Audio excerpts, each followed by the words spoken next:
Matheus, eu abri o arquivo aqui para eu dar uma olhada. Você pediu uma pesquisa sobre aplicações práticas de aprendizagem de máquina utilizando o ECA e o Python. Então, vai ser o que vocês vão desenvolver vai ser exatamente isso. Então, vocês vão fazer a pesquisa sobre o seu tema específico, se você vai usar classificação, regressão ou clustering. Você vai pesquisar uma base de dados e você vai explicar ela, e vai explicar o algoritmo que você está usando. Então, essa pesquisa é em cima do que você vai fazer. Então tá. Então, porque o teu problema vai ser uma aplicação prática. Então, você vai pegar um problema que faz aprendizado de algum problema específico, ou que faz classificação de algo, ou que faz agrupamento.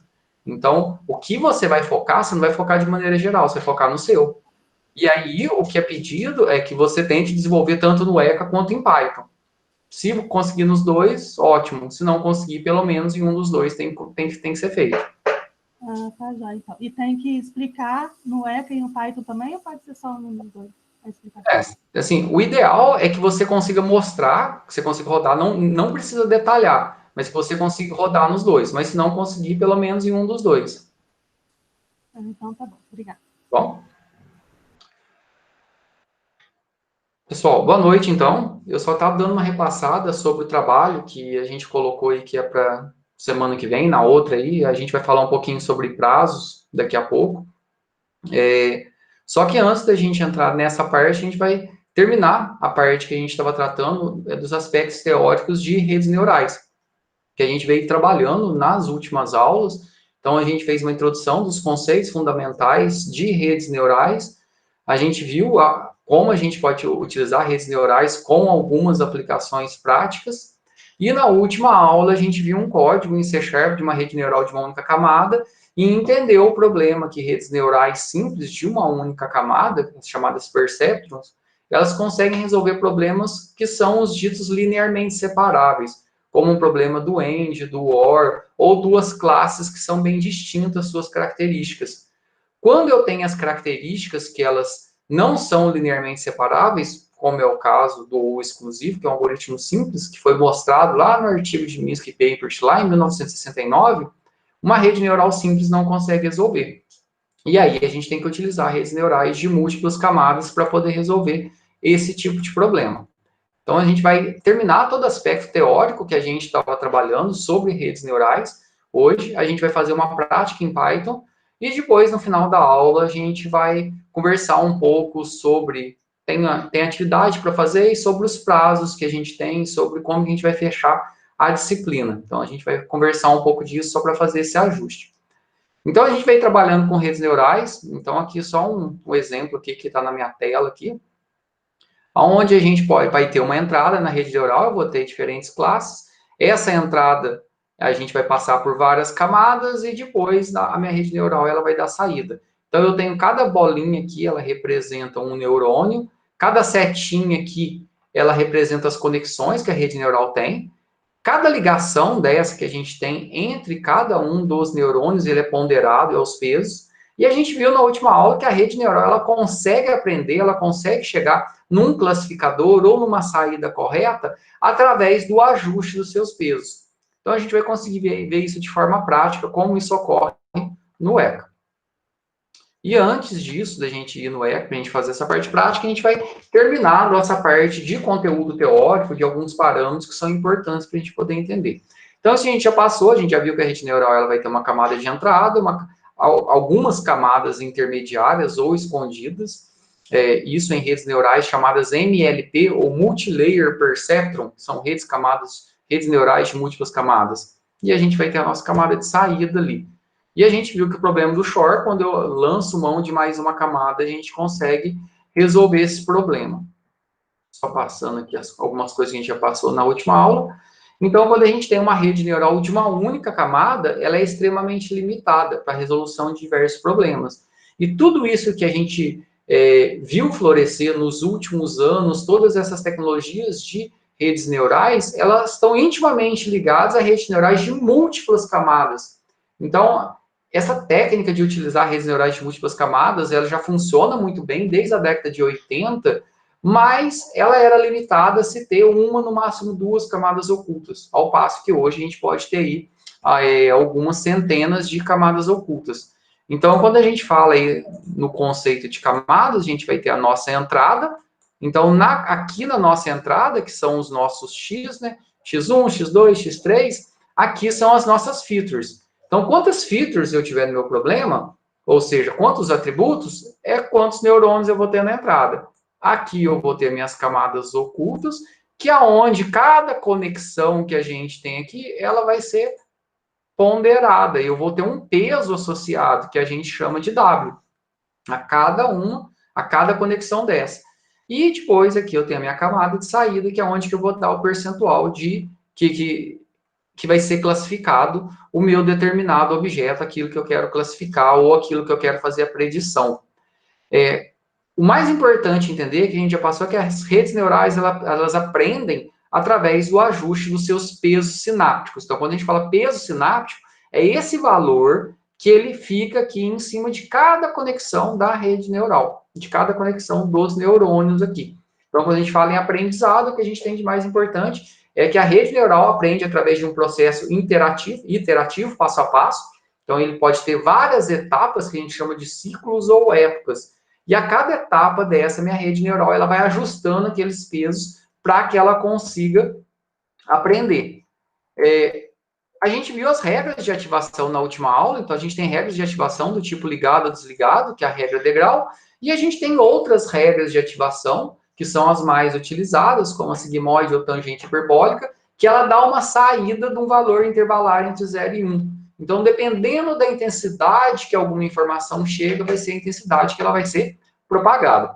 Então, a gente pode ter aqui uma função degrau. Se passar de um determinado limite, aqui está 0, né? Esse limite a gente chama de T, de threshold, que aí pode ser um determinado qualquer. Se passar de um limite, sai 1, se não sai 0. Então, minha saída vai ser 0, 1. Eu posso ter uma função sigmoide, onde eu vou sair com um valor em todo o intervalo de 0 a 1. Então, dependendo da entrada, a gente viu a ilustração disso na aula passada também. E a gente tem a função da tangente hiperbólica, que ela consegue sair com um valor entre menos 1 e 1. Então, eu posso ter um sinal que ele vai se propagar de forma negativa. E aí, isso depende muito do problema. Na maioria das vezes, se utiliza a função sigmoide, a não ser que você quer propagar isso de forma negativa. Mas, como eu disse, depende do problema. E existe uma função que é utilizada nas novas estruturas de redes neurais, que é a softmax, que ela dá uma probabilidade de que aquela classe esteja correta. Então, ela não vai sair 0 ou 1 ali, ou ela não vai sair um valor. Ela vai sair um percentual de probabilidade que uma determinada classe está correta. Então, se eu tiver 3 classes de flor lá para poder classificar, íris setosa, versicolor ou virgínica, se a gente utiliza aqui a softmax, ele vai dar probabilidade de que seja cada uma. Então, ele não vai dar uma saída inteira ali, binária. A gente viu na última aula que redes neurais são muito boas para trabalhar com dados não lineares, incompletos, com ruído. A gente vai conseguir de forma prática. Vamos ver se amanhã a gente já consegue fazer a prática em Python, aonde a gente consegue carregar dados de dígitos manuscritos, então de números, e a rede neural consegue prever, consegue dar saída de qual que é esse número. E a gente pode estragar esse número um pouco lá e ver que ela consegue continuar entendendo o que é esse número, o que é esse valor manuscrito. Quando a gente vai trabalhar, então, com redes neurais, na maioria das vezes, a gente está trabalhando com aprendizagem supervisionada, então eu dou as minhas features e dou o meu classificador, a minha saída ali. E redes neurais, a gente pode utilizar ela tanto para dados discretos quanto para dados contínuos. Então, ela serve tanto para a gente poder trabalhar com classificação quanto com regressão. Redes neurais não são muito comumente utilizadas para clustering, embora possa se utilizar e tem algoritmos específicos para isso. E a gente já viu que o principal algoritmo de redes neurais é o backpropagation. Foi criado lá na década de 80 e ele ainda continua sendo a base para a maioria dos algoritmos atuais de redes neurais. Dentro de uma rede neural, a gente tem uma série de parâmetros. E tratar desses parâmetros, muitas vezes é dito algo parecido com a magia negra. Ou seja, você mexe nos parâmetros ali, a rede neural melhora. Então, a gente tem alguns parâmetros que são base ali, E muitas vezes não tem uma via de regra que você vai colocar um parâmetro e esse aqui realmente é o melhor. Muitas vezes você precisa testar esses parâmetros para poder ver a melhor saída. Como você vai conseguir dar a melhor saída na rede neural. Até em relação a essa questão de parâmetros, quando eu terminei a graduação no TCC, o meu trabalho foi em cima disso, de melhor ajuste de parâmetros de uma rede neural, e a gente utilizou um algoritmo genético que ele ajustava os parâmetros da rede neural para ver qual conjunto de parâmetros ficava melhor. E os melhores parâmetros ia dando sequência. Aí depois, quando a gente vê o algoritmo genético, eu explico essa lógica melhor.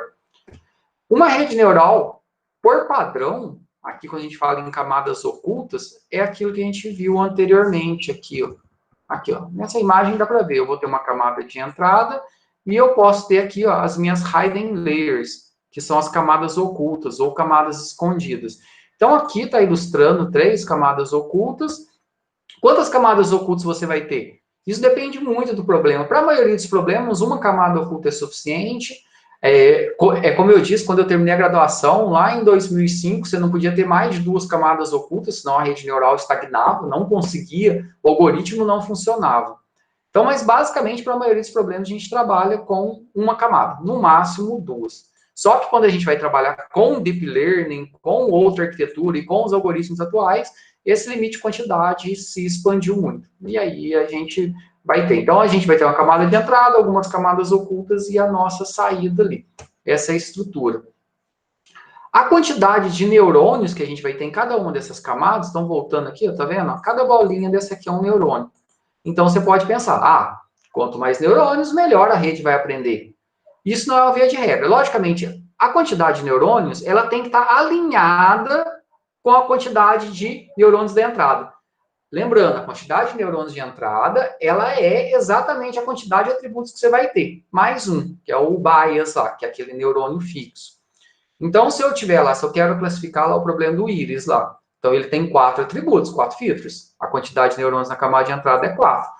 Quantos que eu vou ter aqui na camada intermediária? Quantos neurônios? Você pode setar, se você quiser. Mas se você colocar muito neurônio, você vai gerar uma super aprendizagem. O algoritmo vai decorar os dados. E quando você apresentar alguma coisa diferente, ele não vai conseguir reconhecer. Se você colocar pouco, pode ser que a tua rede não aprenda. Então, isso tem que ser algo, recomenda-se aí pelo menos 2/3 do que você tem na entrada. Então, se por acaso aqui na entrada, se eu tiver 9 neurônios aqui na entrada, 9 atributos, aqui eu tenho que ter pelo menos 6. Alguns autores citam que você pode ter aqui a mesma quantidade da entrada, que aqui está a mesma quantidade, né? E aí depende muito do problema. Mas também não existe uma via de regra. Só você não pode se iludir que falar, eu vou colocar o máximo possível, aí você gera o que a gente chama de overfitting. Então, quando a gente está trabalhando com um algoritmo de aprendizagem de máquina, overfitting significa uma superaprendizagem. Por que isso é causado? Talvez a tua massa de dados você não tem muitos exemplos variados, os exemplos são muito parecidos, e você cria uma arquitetura que ela vai decorar os dados. Então, o overfitting em redes neurais, se você aumenta muito a quantidade de neurônios aqui na camada intermediária, junto com os seus dados, se ele não for muito variado, você pode levar uma super aprendizagem. Então, isso não é bom, fazer com que a rede decore. Ou seja, ela tem que ter capacidade de generalização para conseguir aprender o máximo.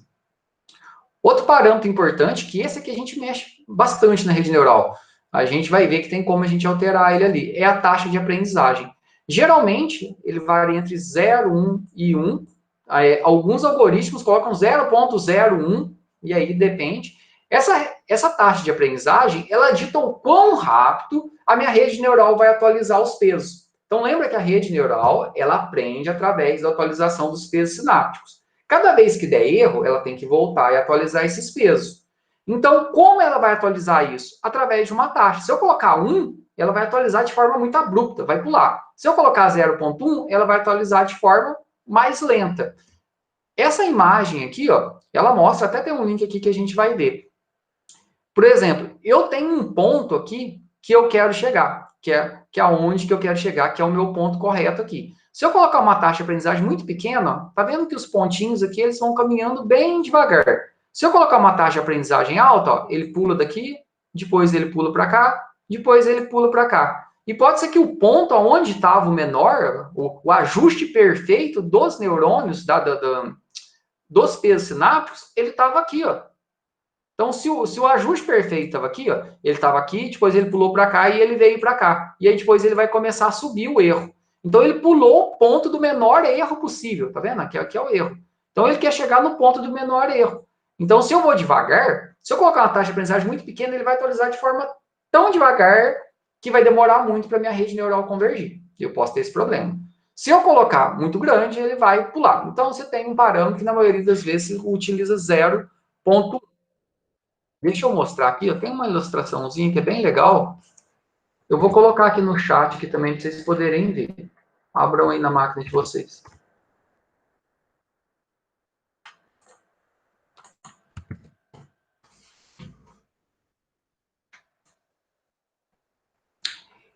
Essa ilustraçãozinha, ela é de um curso de Machine Learning que trata também sobre redes neurais aqui do Google, que é o Machine Learning Crash Course.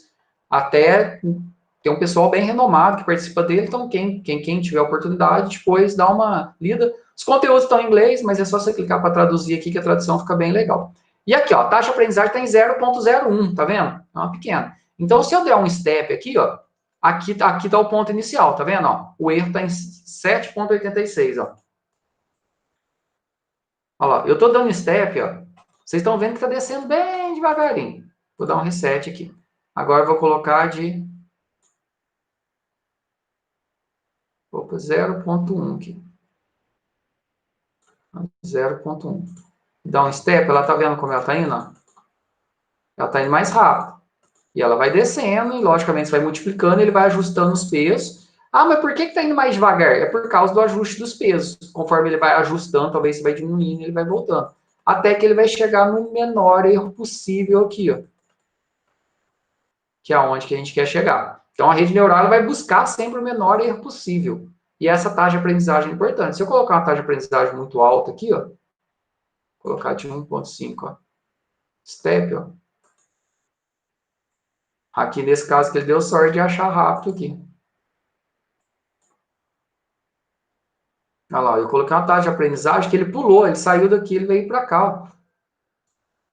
E aí, depois ele pulou para lá, e depois ele está procurando o menor ponto.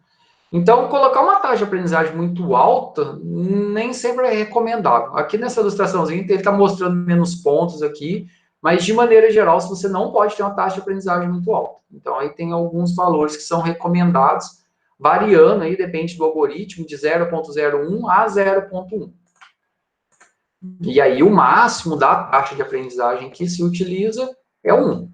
Então, essa taxa de aprendizagem é um dos parâmetros que a gente mais mexe. A gente vai mexer na taxa de aprendizagem ali, porque quando a gente está com poucos dados, o teu problema é pequeno, tranquilo. Mas quando você tem uma massa de dados muito grande, o teu problema é mais complexo, ajustes desses pode fazer com que a tua rede consiga convergir, achar o mínimo, o erro mínimo de forma mais rápida.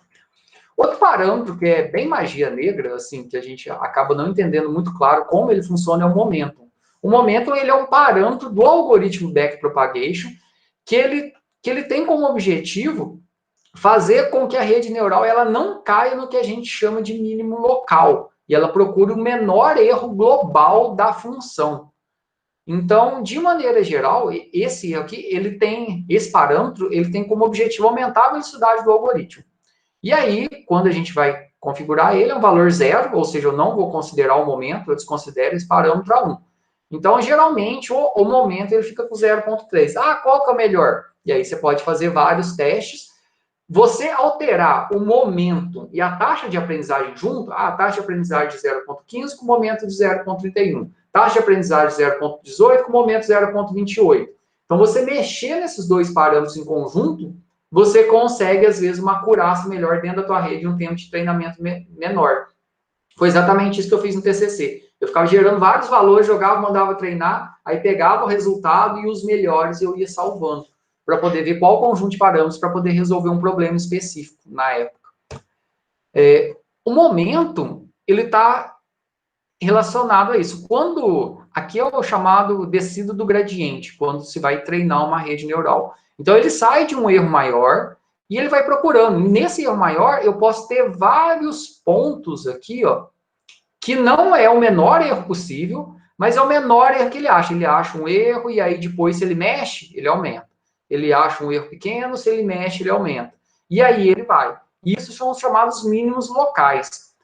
O que o momento faz é evitar que o algoritmo fique preso aqui. Então, o parâmetro do momento, ele faz como se fosse uma chacoalhada ali dentro do algoritmo, quando os pesos eles começam a estagnar, então o momento ajuda a sair aqui. Então, se você colocar um momento muito alto, ele vai fazer com que ele ache o ponto e saia dele. Se você colocar um momento muito zerado, você não vai considerar, então você corre o risco de ficar preso. Então, a gente encara o momento como um parâmetro da rede neural, do algoritmo, que ele é muito importante. Tanto que a maioria das aplicações a gente configura esse parâmetro. Outro parâmetro que é importante, então a gente já viu aí, dentro da rede neural, o que a gente pode mexer? A quantidade de neurônios, a quantidade de camadas ocultas e quantidade de neurônios nas camadas ocultas. Se bem que na maioria das vezes a gente não mexe nisso, mas tem como mexer. Taxa de aprendizagem e o momento. Esses dois a gente mexe bastante. Outro que também a gente pode alterar aqui, que é bem comum, é a quantidade de ciclos ou épocas. Cada época em uma rede neural é um ciclo. Então, ele calcula, chega lá na saída. Vai dar um erro. Ou seja, ou você pode ter muita sorte que ele já vai chegar no erro que você quer, no erro mínimo. Mas o que a rede vai fazer? Ela vai ter o erro. Se chegou no erro ali, se eu treinei, ela não conseguiu aprender, ela vai voltar e atualizar os pesos sinápticos utilizando a taxa de aprendizagem e vai de novo. E vai ficar nesse ciclo. Cada ciclo desse, aonde ela recebe os dados de entrada, processa, dá saída, pega o erro, volta e atualiza os pesos, isso é um ciclo, ou época. Então, muitas vezes lá está em inglês epoch. Então, cada época é um ciclo dentro da rede neural. Então, se a gente coloca muitos ciclos, ou seja, eu vou deixar a minha rede treinando aí infinito, você pode gerar um overfitting. O que é overfitting? Uma super ajustagem, ou seja, você vai fazer com que a rede ela fique muito ajustada para aqueles dados. Na hora que você apresentar qualquer coisa diferente, ela não aprende. Se você colocar muito pouco aí, a tua rede ela pode ter um underfitting. O underfitting é não aprender, ela não consegue aprender. O underfitting pode acontecer por vários motivos, ou seja, tua massa de dados não está adequada, a arquitetura da rede não está adequada, então pode ter outros motivos, mas você pode gerar um underfitting. Então, geralmente, para a maioria dos algoritmos, você trabalha entre 50 e 100 ciclos. Isso aí para as redes neurais normais.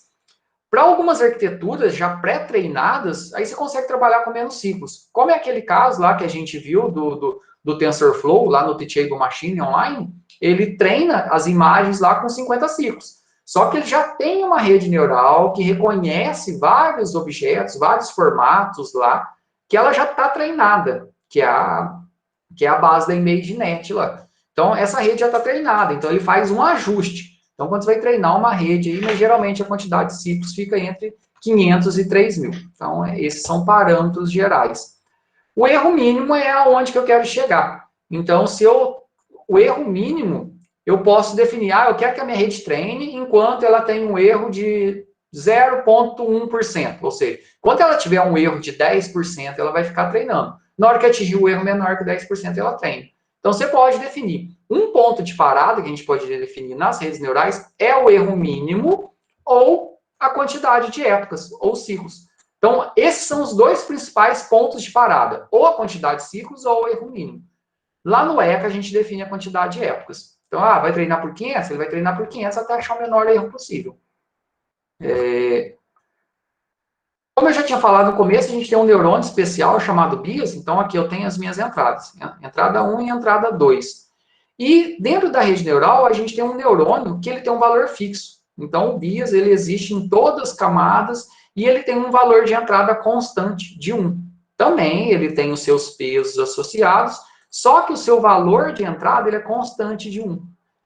Isso vai garantir com que sempre os pesos aqui, se eu entrar com 0 aqui e entrar com 0, 0 vezes 0 aqui, na hora que eu fazer o cálculo de atualização, não vai mexer em nada. Agora, se o BIAS ele tem um valor constante aqui, eu sempre vou garantir, aqui, ele tem sempre o valor de 1. Eu sempre vou garantir com que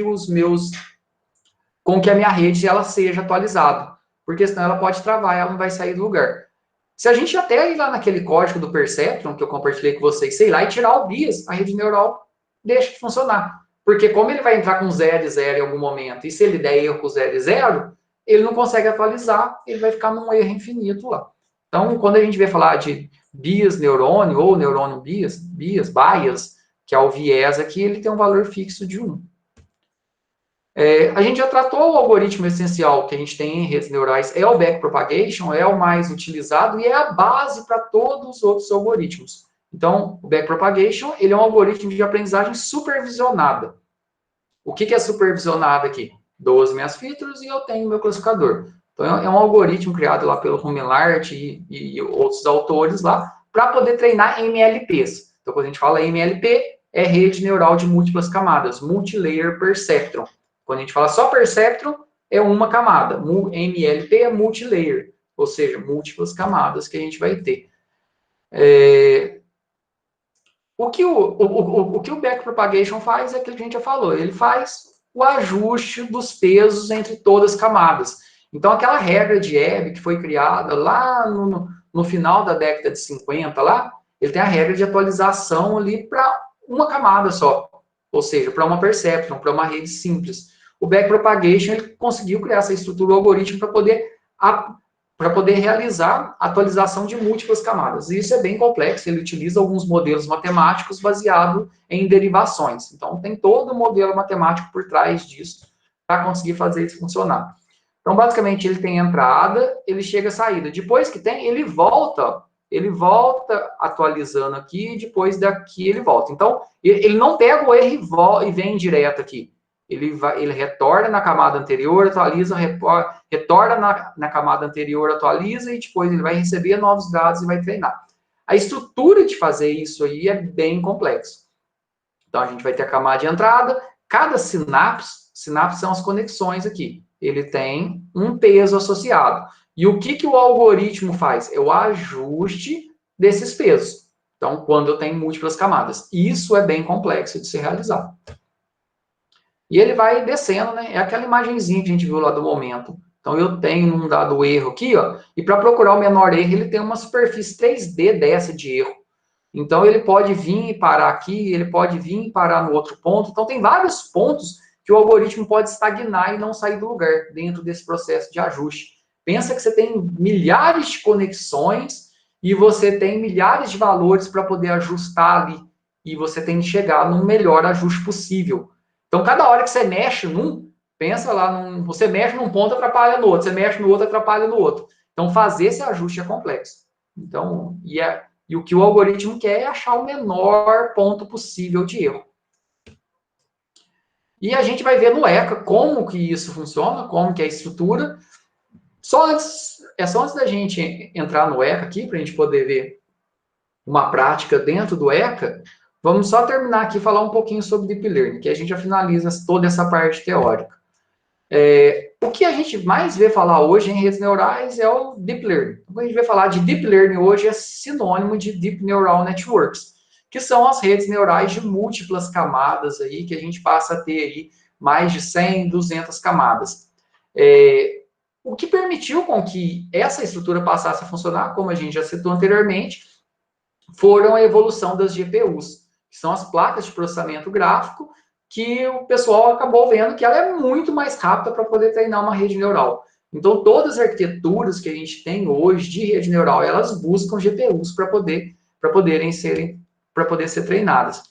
Então, dentro dessa evolução aqui, ó, as coisas começaram a mudar, ó, em 2006, que é aqui que conseguiram criar uma estrutura, algoritmos para poder trabalhar com múltiplas camadas. E aí, depois, em 2007, foram evoluindo isso, mas ainda não conseguia ter hardware suficiente, não conseguia ter arquitetura. As coisas começaram realmente a funcionar, a gente vai ver ali num gráfico, lá em 2011. Em 2011, que realmente conseguiram funcionar, fazer redes neurais com mais de duas camadas funcionar. E tudo mudou mesmo, saiu no mercado a partir de 2015. Então, a gente vai ver aqui. Até algumas épocas aqui, coloca aqui como Dark Age, era das trevas aqui, porque não conseguia fazer as coisas caminharem, realmente ir para frente, né? Se a gente pensar em quantidade de camadas, Aqui está a ImageNet lá em 2014. Já conseguiu treinar com 22 camadas ocultas. Então, aqui tem entrada e 22 camadas com diferentes arquiteturas. Aqui tem, em 2015, já conseguiu treinar uma rede neural com 152 camadas, que foi uma equipe da Microsoft. E em 2016, já conseguiu treinar uma rede neural com 269 camadas. Em 2017, não citaram a quantidade de camadas e foi o último ano dessa competição. Isso aqui foi uma competição da ImageNet, que é aquela competição citada na palestra da doutora Fei-Fei Li, que vocês assistiram, que trata sobre reconhecimento de imagens. Então, criou-se uma competição fomentando. Toda essa estrutura começou em 2006, mas começou a evoluir depois. Tem um ciclo histórico aqui que é mais legal. Essa competição, ela começou lá em 2010. Aqui, 2010, 2011, eram as redes neurais normais, com duas camadas, que são as chamadas shallow, redes neurais rasas, com só duas camadas. E qual que era o objetivo da competição? Era pegar toda aquela base de imagens lá, que reuniu lá, aquelas milhares de imagens, e conseguir fazer a classificação. E isso foi liberado para o mundo inteiro, e as maiores empresas do mundo, Google, Microsoft, e todo mundo começou a trabalhar em cima disso, Facebook e várias equipes, várias instituições. E lá em 2010 tinha uma taxa de erro de 28,2, isso com as redes neurais normais, tradicionais aqui, ó. 2011 de 25,8, esses foram os ganhadores da competição. Dentro daquela massa de dados, qual que era a taxa de erro? Lá em 2012 que tudo mudou, que criou-se a famosa AlexNet, que foi a primeira rede neural, a chamada Deep Learning, que aí saiu de 2 camadas para 8 camadas. Isso já fez a taxa de erro cair aqui, ó, de 25 para 16. Depois, em 2013, continuou uma rede neural de 8 camadas, já caiu para 11,7, mudando a arquitetura. Em 2014, já foi uma rede neural aí de 19 camadas. Em 2000, outra rede aqui de 2014 também, na mesma competição, conseguiu criar uma rede neural de 22 camadas, e aí foi caindo a taxa de erro, de 7,3 para 7,6. Em 2015, a rede neural da Microsoft criou uma rede neural com 152 camadas e uma taxa de erro de 3,57, ou seja, de 3%. E a rede neural, a Ensemble, que é baseada, que é essa rede neural Ensemble, que é utilizada pela Google hoje, ela baixou a taxa de erro para 2,99, com mais de 200 camadas. E essa competição ela acabou em 2017, porque aí perdeu sentido. Isso é para todas aquelas imagens, para todas aquelas milhares de imagens, a taxa de erro é de 3%. Ela conseguiu atingir uma taxa de erro, essas redes neurais hoje, uma taxa de erro menor que um ser humano, olhando para poder identificar algum objeto, alguma paisagem, qualquer coisa nas imagens. Então, a taxa de erro hoje é muito baixa. E a quantidade de camadas lá saiu daquelas 2 camadas que ficou travado até 2010, 2011, e isso já evoluiu para mais de 200 camadas. Então, essa taxa de erro, ela saiu lá de 0,28%, 28%, e caiu lá em 2017 para 0,23%.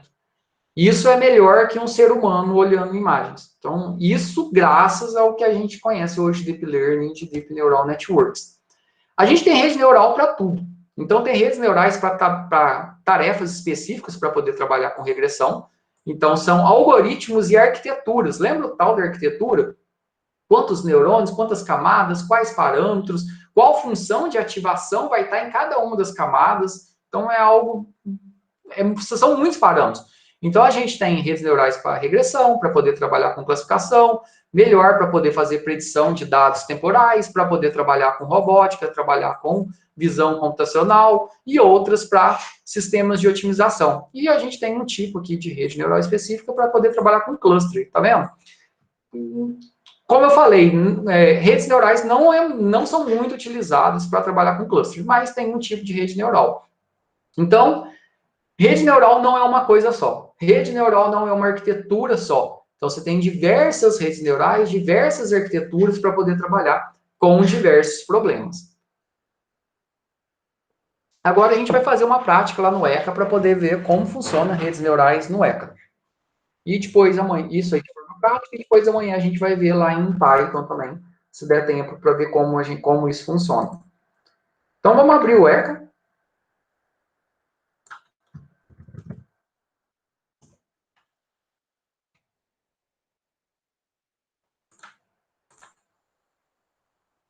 Aí eu abri a versão errada aqui do meu.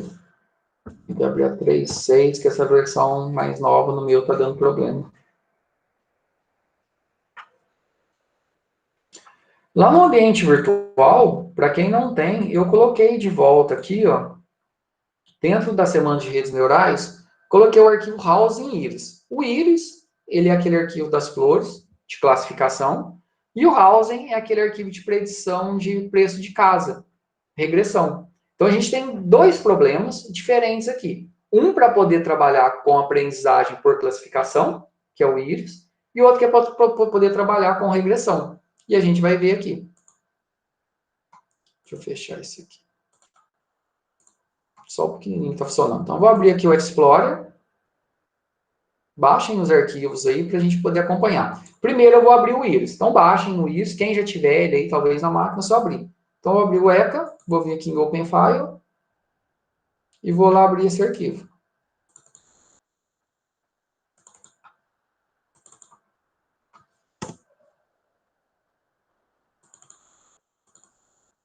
Cadê o meu Iris? Aqui. Beleza. Então, a única coisa que eu fiz aqui foi abrir o meu Iris. Na hora que vocês conseguirem abrir o de vocês aí, dá um OK, por favor. Ok. Valeu, Alisson. Beleza aí? Jóia. Então, aqui a gente tem os dados normal. E na hora que a gente vier aqui em classificação, eu vou aumentar a tela aqui para que vocês consigam ver melhor.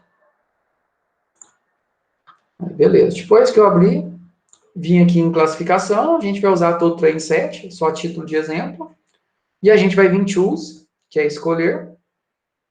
Vamos vir aqui em Functions, que são funções. E a gente tem aqui, ó, Multilayer Perceptron. Não está escrito redes neurais, ó. Se a gente colocar até o mouse em cima, tá falando, ó, essa rede pode ser configurada, pode ser monitorada. E cadê? Ela nem faz a descrição, cara. Ela fala, ela classifica utilizando backpropagation, tá vendo ali, ó? Então, por isso que é importante a gente entender alguns conceitos essenciais, então a gente consegue saber. Quando eu vou trabalhar com rede neural, o que é uma rede neural? É uma multilayer perceptron. Então, aqui não está neural network, aqui no ECA, está multilayer perceptron. E ali está até a descrição ali, ó, utiliza o backpropagation. O que é o backpropagation? É o algoritmo base para poder trabalhar com classificação em redes neurais. Então, só selecionar aqui, vou deixar o use do training set, e a gente vai mudar alguns parâmetros aqui, para que a gente consiga enxergar a nossa rede neural funcionando. Então, vocês vão clicar aqui em cima do nome, ó, Multilayer Perceptron, vai abrir essa telinha aqui, ó. E aí tem alguns parâmetros. O primeiro que a gente vai mudar é esse GUI aqui, que é GUI. O GUI aqui, que é o Graphic User Interface, esse eu quero que ele mostre a interface gráfica da rede neural. Por padrão é falso, eu vou colocar true aqui, ó. Hidden Layers aqui, ó, ele define a quantidade de camadas. Aqui, se eu não estou enganado, não é a quantidade de camadas, é a quantidade de neurônios na camada oculta. Aqui, ó, tá o Learning Rate, tá vendo? Aqui tá de 0.3. Lembra que o padrão é 0.1? O ECA traz 0.3, a gente vai colocar 0.3. O que é o Learning Rate? É a velocidade com que a rede neural atualiza os pesos. Quer ver? Ó? Se eu colocar até em cima e fala, ó, tá vendo? Ó? The amount é como os pesos são updated, são atualizados. E aqui tem um momento, ó. O momento ele é aplicado durante a atualização dos pesos. O momento ele é aquele parâmetro, como eu disse lá, para não deixar a rede neural estagnar. Então tá de 0.2 aqui, tá ótimo. Então, o resto aqui a gente deixa tudo padrão. Ah, e o train time aqui, ó, são as épocas. Olha lá, ó, tá vendo? Ó? The number of épocas. Ou seja, é a quantidade de ciclos. Lembra que o padrão lá acaba sendo entre 500 e 3.000? Então, a gente vai deixar 500 aqui mesmo. Vou dar OK. Beleza, atualizei meus parâmetros e vou dar um Start. A classe aqui é a mesma. E ele vai abrir aqui a minha rede neural. Só para a gente poder visualizar aqui, deixa eu trazer ela para cá.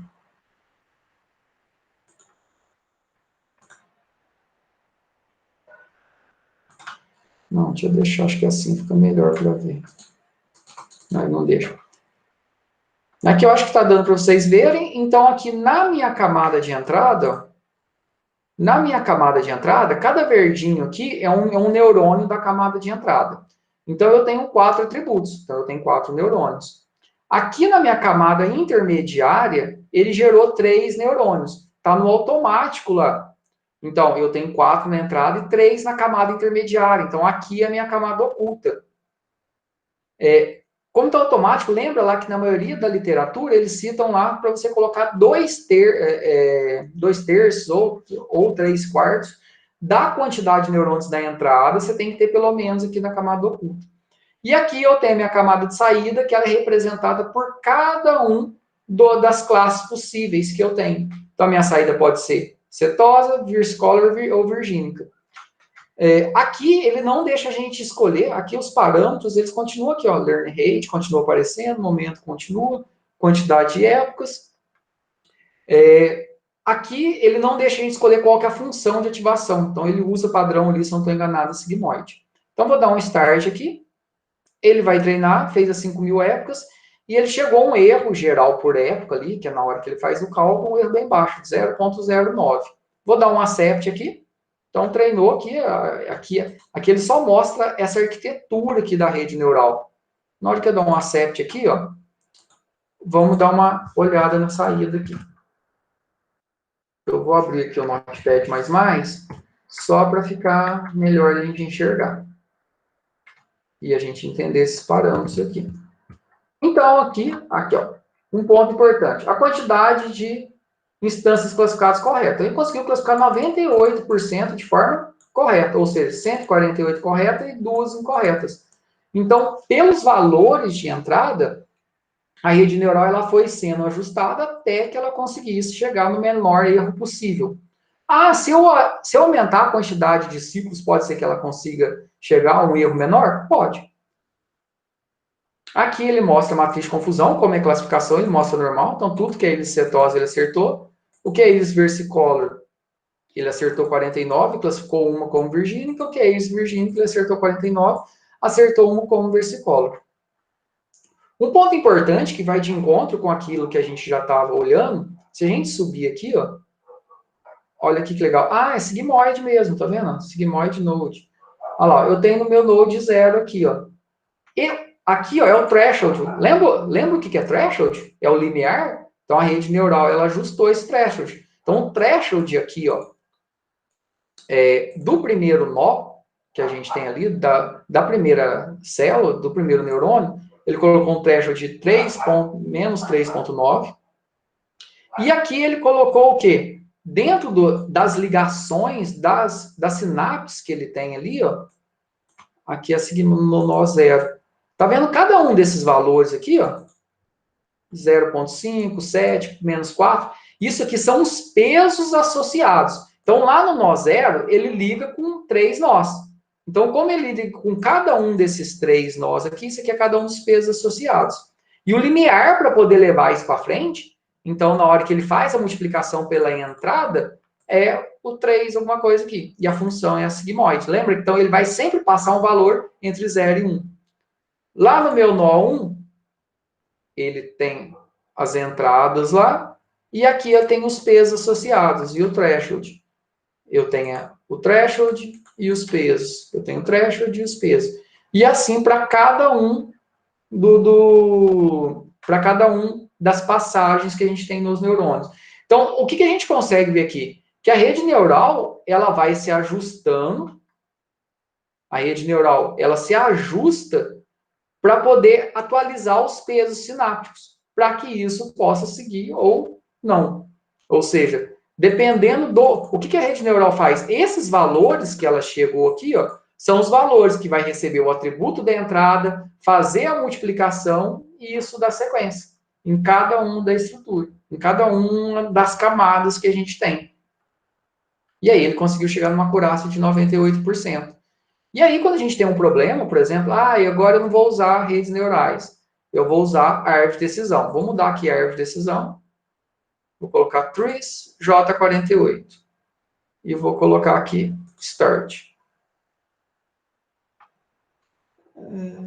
Cadê o J48? Aqui, ó, o J48 ele conseguiu 98%, mas ele errou 3 instâncias. Então, a rede neural aqui conseguiu acertar, ele errou só 2, e no caso da árvore de decisão ele errou 3. Então, a gente tem vários algoritmos. O legal do ECA é que a gente consegue treinar todos esses diferentes algoritmos. Então, quando a gente quer ver aqui algo funcionar aqui, a gente vem functions, multilayer perceptron, se a gente quiser vir ajustar os parâmetros aqui, como a gente já tinha feito, e é só a gente rodar. A rede neural aqui, ela vai funcionar só para classificação? Não. Ela pode funcionar com dados de regressão também. Então, se a gente vir aqui, agora eu vou abrir o outro arquivo. Vou vir em Open File e vou abrir o arquivo lá do Housing. Regressão linear. Que é o arquivo lá de preço das casas. Então, tem todos aqueles atributos lá, índice de crime, índice de industrialização, distância até o centro, tamanho da casa, quantidade de tempo ocupado, até chegar no valor da casa, que é o meu índice de classe. Redes neurais conseguem trabalhar com dados de regressão também? Conseguem. Então, a gente vai vir em Classify aqui, e selecionamos Multilayer Perceptron, vou dar um zoom aqui. Para quem já estava, não mudou para o J48, ele nem altera. Mas eu vou deixar ativado aqui. O que vai ser legal a gente ver aqui? Que como a gente está trabalhando com outra base de dados que tem mais atributos, a quantidade de atributos e a quantidade de neurônios da entrada. Isso vai mudar. Então, aqui a taxa de aprendizagem, vou pôr de 0,1. Momento eu vou deixar. Só o guia aqui que é importante a gente colocar. E o train time aqui está 500, pode deixar. Vou dar OK aqui. E vou dar o use train set. Tá OK, vou dar o start. Aí, ó. Tá vendo? Ele abre aqui, ó. Reparem o que aconteceu agora. Ó. O verdinho aqui aumentou. Porque cada neurônio aqui de entrada, que é o verdinho, ele corresponde a um atributo. Então, isso quer dizer, se eu tiver 100 atributos, o meu neurônio vai... A minha rede neural vai ter 100 neurônios. Quanto mais neurônios, mais complexo o modelo. Então, cada neurônio ele é ligado. E aqui está a minha camada intermediária. Então, tem 1, 2, 3, 4, 5, 6, 7 neurônios na camada intermediária. Que, como eu falei aí, corresponde em torno aí de, geralmente, de 2/3 da camada de entrada. Essa é a recomendação. E na saída eu tenho só um neurônio. Por quê? Porque é um valor que ele vai dar como saída. Então, esse valor que ele vai ajustar aqui. Então, a gente deu o start. Minha rede neural ela vai treinar aqui as 500 instâncias e chegou no erro. Ah, e se eu colocar para treinar 1000? Ah, beleza, né? Aqui a gente já mudou. Tem que dar um accept e treinar de novo. Se a gente quiser, a gente pode colocar lá nos parâmetros, em vez de treinar por 500 épocas, então cada ciclo é uma época que ele vai procurar. Então, vou colocar aqui também para a gente poder ver a saída. Como é de regressão, o que importa para a gente é o quê? É o coeficiente de correlação. Ou seja, o quanto a rede neural consegue criar um modelo que, dados os valores de entrada, ele consegue chegar na saída. Então, ele atingiu um coeficiente de correlação aqui de 95%, que é muito bom aqui. E o que a rede neural consegue fazer? Ela faz todos esses ajustes dos pesos, como a gente já tinha visto anteriormente. Ó. O que ela vai fazer? Para cada nó que a gente tem ali, ó, ele vai ter um peso associado. Aqui são valores aqui. Para cada nó que a gente tem, eu vou ter um threshold, que ele vai colocar um limiar para poder passar isso adiante, que vai ser a função soma dentro de cada neurônio. E ele tem o quê? Um peso associado a cada um dessas conexões. Então, aqui está a ligação entre as conexões. Cada um desses aqui, ó, são as ligações. E quando eu falo de sigmoide, é a função de ativação que vai levar isso adiante. Então, se eu chegar com um valor mais alto, ele vai levar com maior intensidade. Se eu chegar com um valor menor, ele vai levar com menor intensidade. E o threshold é o nosso limiar da nossa saída. De maneira geral, para poder ver eficiência, a gente tem que ver o quê? Qual que é o coeficiente de correlação. Então, tendo isso pronto, o que a gente precisaria? Receber esses valores de entrada, pedir para a rede neural fazer a predição e ela vai dar uma saída.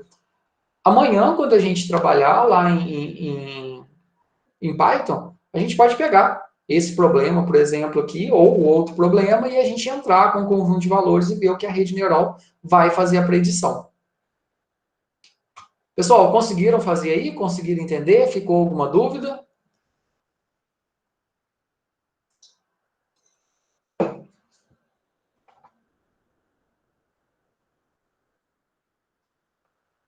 Tudo tranquilo? Pessoal, agora só falando, a gente tem que conversar agora um pouco sobre prazos, as atividades que a gente vai fazer ainda. Deixa eu parar aqui de... Eu vou parar de apresentar. Ah, não vou parar de apresentar, não. Espera aí, deixa eu fechar aqui. Eu vou deixar só para a gente poder ver o nosso calendário aqui. Então, olhando aqui o calendário, então a gente vai seguir até o dia 24 de julho com as atividades remotas e a gente vai encerrar o semestre ali. Então, a gente tem agora esse final de mês ainda e tem o próximo mês para poder encerrar. O que a gente tem de essencial para poder trabalhar? A gente tem essa atividade de machine learning, onde cada dupla tem que escolher um problema, explicar. Não precisa preocupar em fazer algo complexo. É buscar um dataset, então aí você vai explicar o seu problema, é de regressão, é de classificação, é de clustering. Vai explicar o seu dataset e explica de maneira sucinta o seu algoritmo. Então é para gerar um arquivinho ali, você fazendo essa explicação textual, e cada dupla ali vai gravar uma videoaula mostrando a prática disso. Então você só dá uma visão geral e mostra. Pode ser no ECA ou pode ser em Python. Se conseguir fazer nos dois, ótimo. Então, a gente coloca aí para poder entregar essa atividade. Hoje, a gente está no dia 23. Vamos ver se... Aqui não, aqui está em julho, né? No dia 23. Vamos ver se daqui 2 semanas, lá no dia 7, no dia 8, a gente coloca como prazo para vocês poderem entregar essa atividade, que a gente definiu lá no começo do mês. Porque aí a gente vai ter uma atividade final de redes neurais, que é onde a gente vai treinar lá no Teachable Machine e vai criar uma paginazinha para poder fazer a identificação de algum objeto. Vocês viram que eu mostrei lá, é bem simples, a gente vai criar um juntos e depois vocês vão fazer o de vocês. A ideia é que cada um faça no seu tema dentro do seu site.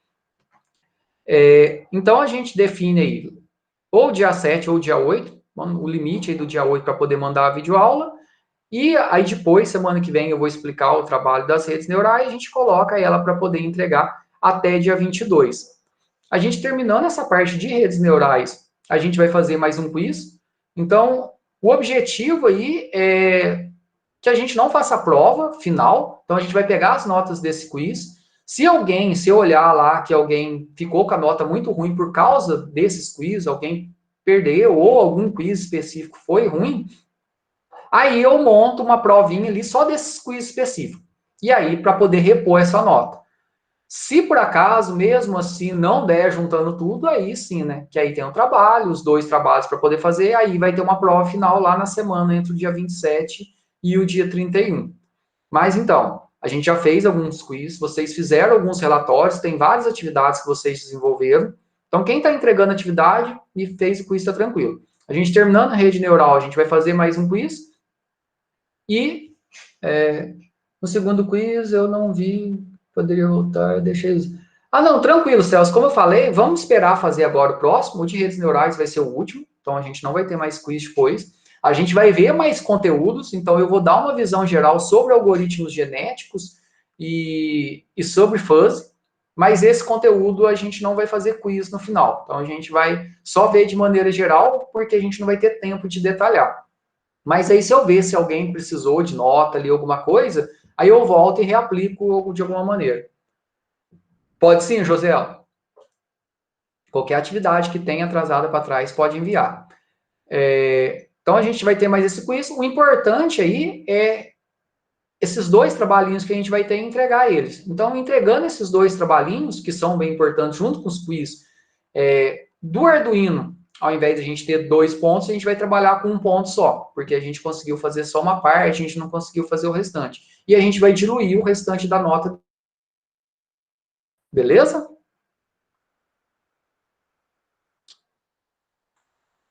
Então é importante. Quem não fez alguma coisa, pode fazer, não tem problema